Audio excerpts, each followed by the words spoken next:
In 2016, someone said to me, the Republicans are shameless and the Democrats are spineless. The first thing we need to do is we need to stand up. If we're not willing to right now resist Donald Trump and J.D. Vance and Elon Musk when the stakes are so high for the American people, how in the hell are anyone in this country going to believe that we would stand up and fight for them if they put us back in power? We have to resist. Now, we can't just live in that space of perpetual resistance. We need to very strenuously resist Donald Trump, and I'll get to that in a moment. But we also need to give people a sense of who we are as Democrats, what we believe in, and what we're fighting for. But as it pertains to the resistance, look at what Democratic attorney generals are doing, like my friend Keith Ellison from Minnesota, right? They're leading the charge right now and taking on Donald Trump and J.D. Vance and Elon Musk through the courts, right? Our Democratic congressional members are using the power of their platform to move public sentiment against these cuts that we're seeing in the federal government right now. And it's local elected officials across the country right now who are giving hope to communities who are being ripped apart by this administration right now that they're going to be safe. Democrats are standing up. They're ready for this fight, and I'm happy to lead them. New Democratic National Committee Chair Ken Martin there from MSNBC. He's on a national speaking tour doing all he can to fire up the opposition, and our best wishes go with him. It's Tuesday, February 18th, 2025, and this is the Progress Texas Daily Dispatch, rapid response on the breaking news stories Texas progressives need to know. I'm Chris Mosier. Ken Martin is fired up and alarmed for good reason, as all Americans should be. The process of waking folks up from their post-election doldrums is slow going, even as Texas transplant Elon Musk, under the authority of Donald Trump, is now making moves against one of the primary lifelines provided to the American people by our federal government and paid into by those Americans our entire working lives. Yes, Social Security. In an op-ed for The Hill, Social Security Works president and chair of the Strengthen Social Security Coalition, Nancy Altman, writes that, quote, the only efficiency Elon Musk cares about is how efficiently he can take your money to line his own pockets. Despite President Trump's campaign promises, Musk is coming after your earned Social Security benefits, unquote, noting that he's also lately spreading outlandish lies about that program that could only have come from the misinterpretation of data he has access to that he shouldn't. The bank account and employment information of every American worker, and that our only defense at this point is the Congress. The New York Times is reporting that the top official at the Social Security Administration has stepped down after Musk and his hacking crew demanded access to sensitive personal data about millions of Americans held by the agency. Michelle King's departure is just the latest of a senior federal official who refused to turn over the sensitive and private data of American citizens. As we've told you, similar moves are being made against the Treasury Department and the IRS. Republicans in D.C. have Medicaid in their crosshairs as well. Reporters for The Hill say the budget resolution proposed by House Republicans looks to be on very shaky ground as opposition rises not only from a unified Democratic delegation, but also from swing district Republican members who are wisely wary about how cuts to Medicaid are likely to be received back in their home districts. Republican Congressman Jody Arrington of the Lubbock area is the chair of the House GOP Budget Committee, and they're looking to push these draconian cuts through as early as next week. Contact information for Jody Arrington's office is in our show notes this morning, and you should definitely reach out to your folks in the House as well. Republicans can only afford to lose one vote if all members are present and the entire Democratic caucus opposes the measure, which is expected to happen. Quite the tightrope right now, with the health care of millions of the most vulnerable Americans at stake.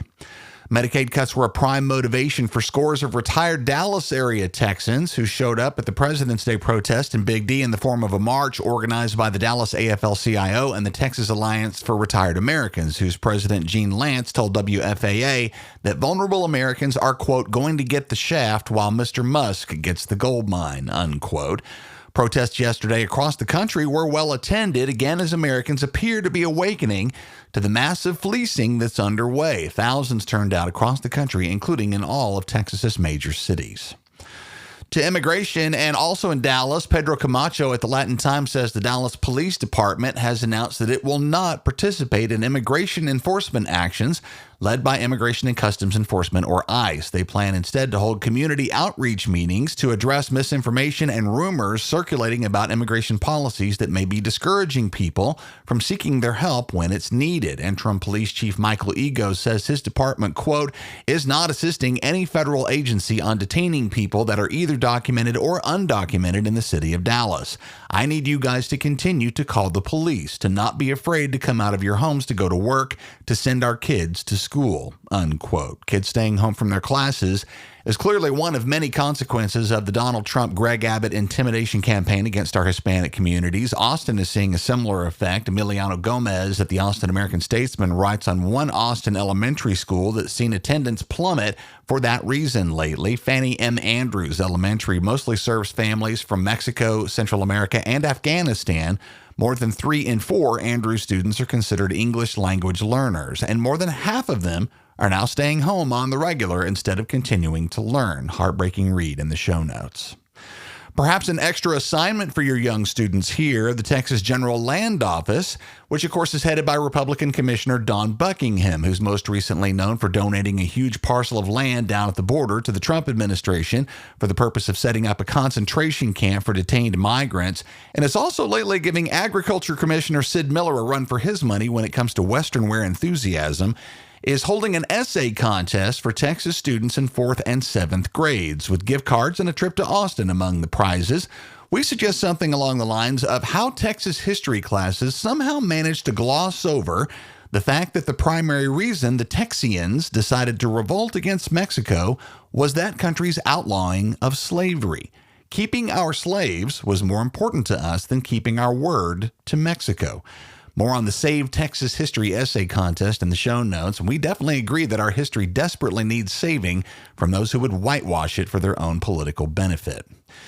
And it's fixing to get cold, y'all. Low temps next couple of days, 21 in Austin, 16 in DFW, all the way down to 0 up in Amarillo. ERCOT expects to be able to keep up with power demand as everybody cranks up the heat. And that fact being newsworthy says something about our relationship with our notoriously shaky energy grid, which is built for profit, not for people.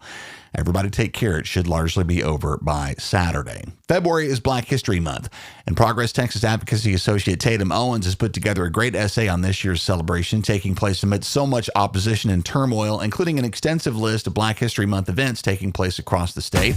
See also in the show notes a new listing of Black-owned businesses to support from the Austin American-Statesman, including fine operations in Corpus Christi, El Paso, Fort Worth, DeSoto, Houston, and more. Our funding at Progress Texas is rarely sufficient for us to plan very far ahead, but the conservative disinformation machine has no such obstacle. They're funded by oil and tech billionaires and religious right-wing activist groups. Our regular everyday listeners form a key component of our funding here at Progress Texas, and if that's you, we could use your support as a monthly contributor. No amount is too small. Go to progresstexas.org/donate. Thanks to Lisa Weiss, Francisca Nicholson, and Lauren Blanton, all of whom are on the team. We appreciate all of you. For our Austin listeners in particular, but really to all of you, the Amplify Austin Day season is officially underway. This year's early giving period has begun. Look up Progress Texas at amplifyatx.org or see the direct link in the show notes. The official I Live Here, I Give Here Amplify Austin Day is coming up in just a few days in early March.